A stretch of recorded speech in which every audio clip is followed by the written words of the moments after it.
ஜெய் ஸ்ரீ மாத்ரே நமக. ஜெய் குருதர், ஜெய் குரு பரசுராம நமஸ்காரம். நான் கரூர்ல இருந்து வல்சலா பணிக்கர், பிரசன்ன ஜோதிடர். இன்னைக்கு நம்ம வைகாசி மாத பலன்கள் மேச ராசிக்கு எப்படி இருக்குன்னு பார்க்க போறோங்க. இந்த வைகாசி மாதம் எப்போ பிறக்குது அப்படின்னா 15/5/2026 வெள்ளிக்கிழமை காலை 6 மணிக்கு அஸ்வினி நட்சத்திரத்துல இந்த மாதம் வந்து பிறக்குதுங்க. இந்த மாதம் வந்து பாத்தீங்கன்னா அஸ்வினி நட்சத்திரத்துல பிறக்கிறதுனால மேச ராசியில இருக்கக்கூடிய அஸ்வினி நட்சத்திரக்காரர்கள் கட்டாயம் பரிகாரம் பண்ணணும். என்ன பரிகாரம் பண்ணணும் அப்படின்னா, காலையில வெள்ளிக்கிழமை காலையில நேரமா எந்திரிச்சிட்டு வீட்டுக்கு பக்கத்துல இருக்கக்கூடிய ஆலயங்களுக்கு நீங்க போயிடணும்.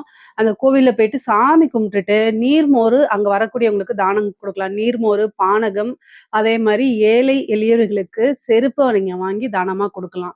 இதனால என்ன அப்படின்னா, ஒரு வருடம் முழுவதுமே பணத்தட்டுப்பாடு அப்படிங்கிறது வரவே வராது. அதே மாதிரி உடல்நிலையில எந்த பிரச்சனைகளும் வராம இருக்கும். நீங்க செய்யக்கூடிய தொழில்ல நல்லபடியா வளர்ச்சிகள் இருக்கும். பொதுவாவே தான தர்மங்கள் அப்படிங்கக்கூடியது உங்கள மட்டும் இல்ல, உங்க குடும்பத்தாரையும் நல்லபடியா வாழ வைக்கும். வம்சத்த நல்ல வாழையடி வாழையா செழிச்சு வளர வைக்குங்க. அதனால உங்கனால என்ன முடியுதோ அத நீங்க செஞ்சா போதும். அட்லீஸ்ட் ஒரு நீர்மோரு ஒரு 5 பேத்துக்காவது தானம் கொடுங்க. அது ரொம்ப சிறப்பு. நீர்மோரோ அல்லது பானகமோ, இல்ல உங்கனால செருப்பு வாங்கி தானமா குடுக்க முடியும் அப்படின்னாலும் நீங்க தாராளமா பண்ணலாங்க. சரிங்க. இந்த மாதம் எப்படி இருக்கு? மேச ராசிய பொறுத்தவரைக்கும் எப்படி இருக்கு அப்படின்னா, நெறைய அற்புதமான பலன்கள் இருக்கு. உங்களுடைய ராசி அதிபதி செவ்வாய் ஆட்சி பலம் பெறாருங்க. அது வந்து நெறைய நன்மைகள் இருக்கு. அதே நேரத்துல டக்குன்னு முடிவெடுக்கிறத நீங்க தவிர்த்தரணும். ஏன்னா செவ்வாய் வந்து உங்களுடைய சந்திரன் மேல வரும்போது, என்ன அப்படின்னா கோவம் அதிகமாக வருங்க.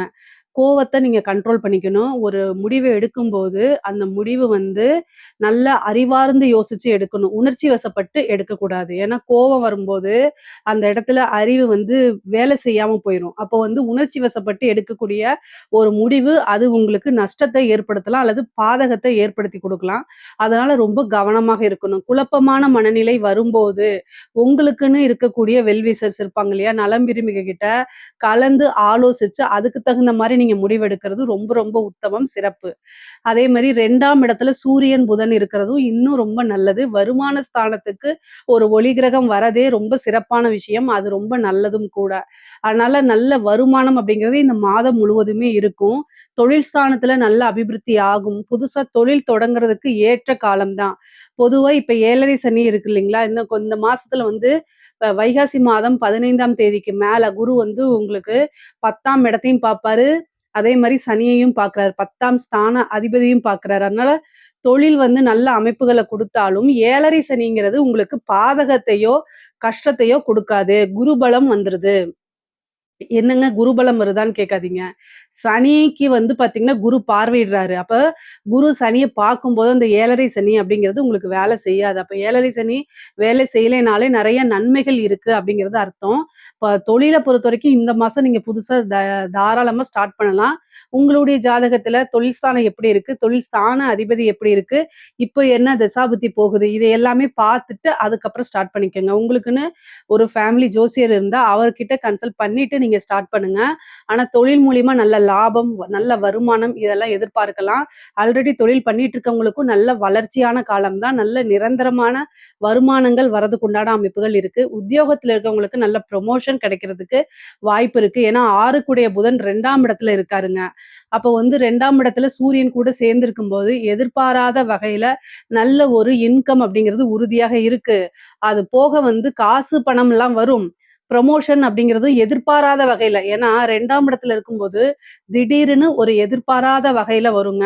முக்கியமா உத்தியோகத்துல இருக்கவங்களுக்கு இந்த நிபுணத்துவ யோகம்னு ஒண்ணு இருக்கு. சூரியன், புதன் சேர்க்கையே நிபுணத்துவ யோகம் அப்படிங்கிறது பேரு. இந்த நிபுணத்துவ யோகத்தினால என்ன பலன் அப்படின்னா, நீங்க செய்யக்கூடிய விஷயங்கள் பிரபலியமாகும், பாராட்டப்படும். உங்களுடைய மேனேஜ்மெண்ட் வந்து என்ன பண்ணுவாங்க, உங்களுக்குன்னு ஒரு ரெகக்னைஸ குடுப்பாங்க. இவ்வளோ நாள் அது வெளியில தெரியலனா கூட, நீங்க செஞ்ச இவ்வளோ நாளா போட்ட உழைப்பு, இவ்வளோ நாளா போட்ட எஃபர்ட்ஸுக்கு இந்த டைம்ல ஒரு ரெகக்னைஸ் கிடைக்கும். உங்களுக்குன்னு ஒரு நல்ல பிளேஸ் கிடைச்சிரும். அதனாலேயே நல்ல மன மகிழ்ச்சியோட நீங்க இந்த மாதம் வந்து கட்டாயம் இருப்பீங்க. முக்கியமா உணர்ச்சி வசப்பட்டு எந்த ஒரு விஷயத்தையும் பேசக்கூடாது. இதுல மட்டும் கவனமாக இருந்துக்கணும். ஏன்னா, அதுக்கு காரணம் உங்களுடைய ராசி அதிபதி செவ்வாய், உங்க ராசிய பார்க்கறது மட்டும் இல்லாம அஷ்டமஸ்தானத்தையும் பார்க்கிறாரு. அதனால உங்களுடைய செயல்கள செய்யும்போது ரொம்ப காமா செய்யணும். நெறைய மெடிடேஷன் பண்ணணும். 1 தடவைக்கு 2 தடவ பிராக்டிஸ் பண்ணிக்கணும். நம்ம செய்யக்கூடிய விஷயங்கள் நன்மையா, தீமையா, பாதகமா, சாதகமான்னு நீங்களே என்ன செய்யணும்? நல்லா முடிவு பண்ணிக்கணும். கலந்து ஆலோசிச்சு செய்யுங்க. தெளிவா செய்யுங்க. பொறுமையா செய்யுங்க எல்லா விஷயத்தையுமே. ஒரு முடிவு எடுக்கிறது அப்படின்னாலும் சரி, ஏதாவது ஒரு வீடு வாங்குறதுனாலும் சரி, பொறுமையா செய்யுங்க. அதேமாரி இந்த மாதம் வந்து நெறைய பேருக்கு வீடு, வாகனங்கள் வாங்கக்கூடிய அமைப்புகள் இருக்கு. மேச ராசிய பொறுத்தவரைக்கும் 4ஆம் இடத்துல குரு வராரு. அதேமாரி உங்களுக்கு வந்து சூரியனும் பலமா இருக்கிறாரு இந்த மாதம். 2ஆம் இடத்துல. அப்போ வரக்கூடிய வருமானத்துல ஏதாவது ஒரு விஷயத்துல இன்வெஸ்ட் பண்ணலாம் நீங்க. லேண்ட் வாங்கி போடுறது, தொழிலுக்காக ஒரு வாகனம் வாங்குறது, தொழிலுக்காக இடம் வாங்குறது, இல்ல சொந்த பர்ப்பஸ்க்காக இடம் வாங்கக்கூடியது, இந்த மாரி அமைப்புகள் உங்களுக்கு இருக்கு. மேச ராசியில இருக்கக்கூடிய பெண்களுக்கு, பெண்கள பொறுத்தவரைக்கும் நல்ல அற்புதமான பலன்கள் தான் நான் சொல்லுவேன். செவ்வாய் ஆட்சி பலம் பெறும்போது கணவர் வழி ஆதாயம் அதிகமாக இருக்கு. கல்யாணம் ஆகாத பெண்களா இருந்தா சகோதர வழி ஆதரவுகள் இருக்கு. செவ்வாய் கணவரையும் குறிக்கக்கூடிய கிரகம். அதே மாரி சகோதரரையும் குறிக்கக்கூடிய கிரகமா இருக்கனால, கணவர் அல்லது சகோதர வழி ஆதரவுகள் பெண்களுக்கு அதிகமாக இருக்கு. அதே மாரி அஷ்டம ஸ்தானத்த செவ்வாய் பார்க்கறனால வண்டி வாகனங்கள்ல ஓட்டும்போது ரொம்ப ஜாக்கிரதையா கேர்ஃபுல்லா போறது ரொம்ப ரொம்ப நல்லது. முக்கியமான பலன்கள் என்ன அப்டின்னா, ஆடை ஆபரண சேர்க்கை உங்களுக்கு உண்டு. நீங்க செய்யக்கூடிய விஷயங்கள் எல்லாமே சக்சஸ குறிக்கக்கூடியது. நல்ல வருமானம் பார்க்கக்கூடியது. பேசக்கூடிய வார்த்தைகள்ல நிதானமும், தெளிவும் கட்டாயம் அவசியம். அஷ்டமஸ்தானம் ஏதாவது ஒரு அவமானங்கள குடுத்துரும். அதனால கவனமாக நீங்க பேசணும். பேசக்கூடிய வார்த்தையே உங்களுக்கு ஆப்போசிட்டா மாறாத மாரி நீங்க பேசணும். அவ்வளதான். 7:30 சனியுடைய பாதிப்புகள் பெரிய லெவல்ல உங்களுக்கு இருக்காது. இஷ்ட தெய்வ வழிபாடு பண்ணிக்கங்க. குலதெய்வ வழிபாடு பண்ணிக்கங்க. புதுசா ஏதாவது ஸ்டார்ட் பண்ணணும்னு நெனச்சீங்கன்னா, அதுக்கு தகுந்த மாதம் தான் இந்த மாதமா இருக்கனால, தாராளமா நீங்க ஸ்டார்ட் பண்ணலாம். அதுல சக்சஸும் ஆவீங்க. முக்கியமா வந்து என்னன்னா, கலைத்துறை சார்ந்தவங்களுக்கு நல்ல வளர்ச்சி. ஏன்னா 2ஆம் இடத்துல சூரியன் இருக்கும்போது நிரந்தரமான வருமானம்னு சொல்லுவாங்க. அதே மாரி பேரு புகழுக்கெல்லாம் வந்து சூரியன் தான் காரணம். பிரகாசமா ஒளிக்கக்கூடியது. அப்போ கலைத்துறை சார்ந்தவங்களுக்கு என்னன்னா, பிரபலியமாகக்கூடிய யோகம் இந்த மாதம் இருக்கு. புதனும் உங்களுக்கு கலைய குறிக்கக்கூடிய கிரகம் தான். அதனால நல்ல வருமானம், புது புது வாய்ப்புகள் வரது. நெறைய பக்கம் ஊருக்கு போய் நீங்க என்ன செய்றது, உங்களுடைய ப்ரோகிராம்ஸ்லாம் ஃபிக்ஸ் பண்றது, இந்த மாரி அமைப்புகள்லாம் உங்களுக்கு இருக்கு. நெறைய காசு பணம் வரக்கூடிய மாதமா தான் இந்த மாதம் இருக்கு. வேலை கிடைக்குமா அப்படின்னு கேட்டா 2 கூடைய அதாவது சாரி 6 கூடைய புதன் வந்து 2ஆம் இடத்துல இருக்கனால, நல்ல அமைப்புகள் இருக்கு. உடனே உங்களுக்கு வேலை கிடைக்கிறதுக்கு உண்டான அமைப்பு இருக்கு. ஆனா நீங்க முயற்சி பண்ணணும். 3ஆம் இடத்துல குரு, சுக்கிரன் சேர்ந்திருக்கு. ஒரு நல்ல அமைப்பு. கம்யூனிகேஷன் சார்ந்த துறைகளுக்கெல்லாம் மிகப்பெரிய லெவல்ல வளர்ச்சியும் கிடைக்கும். அதே நேரத்துல இன்டர்வியூ அட்டெண்ட் பண்ணா வேலையும் கிடைச்சிரும். இன்டர்வியூ அப்படின்னு சொல்லக்கூடிய இடமே 3ஆம் இடம் தான். அதனால அதுல வளர்ச்சியும் உண்டு, வேலையும் கிடைக்கும். ஆனா நீங்க என்ன விஷயத்துக்காக ட்ரை பண்றீங்களோ, அது எல்லாமே கிடைக்கும். வேலை விஷயமாவோ, அல்லது படிப்பு விஷயமாகவோ, உத்தியோக விஷயமாகவோ வெளிநாடு போகக்கூடிய அமைப்பு, ஒரு இடமாற்றம் அப்படிங்கிறது இந்த மாசம் உங்களுக்கு உறுதியாக இருக்கு. முக்கியமா பல மாற்றங்கள், பல நன்மைகள் உங்களுக்கு இருக்குங்க.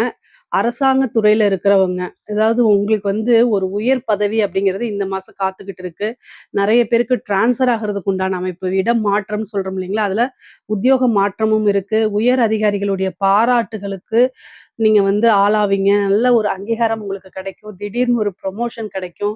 அரசியல்வாதிகள பொறுத்தவரைக்கும் ஒரு நல்ல அமைப்புகள் இருக்கு. இருந்தாலும் 7:30 சனியோடைய பாதிப்புகள் உங்களுக்கு இருக்கு. அரசியல பொறுத்தவரைக்கும் பலம் இருந்தாலுமே, குருவோடைய பார்வை சனிக்கு இருந்தாலுமே, ஏதாவது ஒரு பரிகாரங்கள் பண்ணிக்கங்க.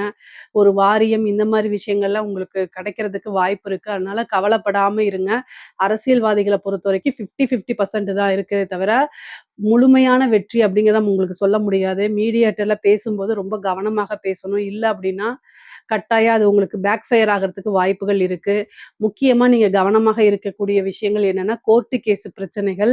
அது அது தவிர்த்து வந்து பேரு அப்படிங்கக்கூடிய ஒரு விஷயத்துக்கு நீங்க ரொம்ப கவனமாக இருக்கணும். வண்டி வாகனங்கள்ல போகும்போது கவனமா இருக்கணும். தாயார் வழி சொத்துக்கள்ல ஆதாயம் உண்டுங்க. பாகப்பிரிவினை இருந்தாலும், அதாவது உங்களுடைய தாயார் வழி சொத்துக்கள்ல உங்களுக்கு பாகப்பிரிவினை கிடைக்கலைனாலும், இந்த டைம்ல இந்த மாசத்துல உங்களுக்கு கிடைக்கிறதுக்கு வாய்ப்புகள் இருக்கு. மருத்துவ செலவுகள் உண்டு. அதனால மருத்துவம் சார்ந்த விஷயங்கள்ல ரொம்ப கவனமாக இருக்கிறது நல்லது. பொதுவாகவே மேச ராசிக்கு பொருளாதார உயர்வு அப்படிங்கிறது இந்த மாசத்துல ரொம்ப சிறப்பாக தான் இருக்கு. இதுல ஏதாவது சந்தேகங்கள் இருக்கு அப்படின்னா, கமெண்ட்ஸ்ல கேளுங்க. கட்டாயம் நான் ஆன்ஸர் பண்றேன். நம்மளுடைய சேனல லைக் பண்ணுங்க, ஷேர் பண்ணுங்க, சப்ஸ்கிரைப் பண்ணுங்க. நன்றி, வணக்கம்.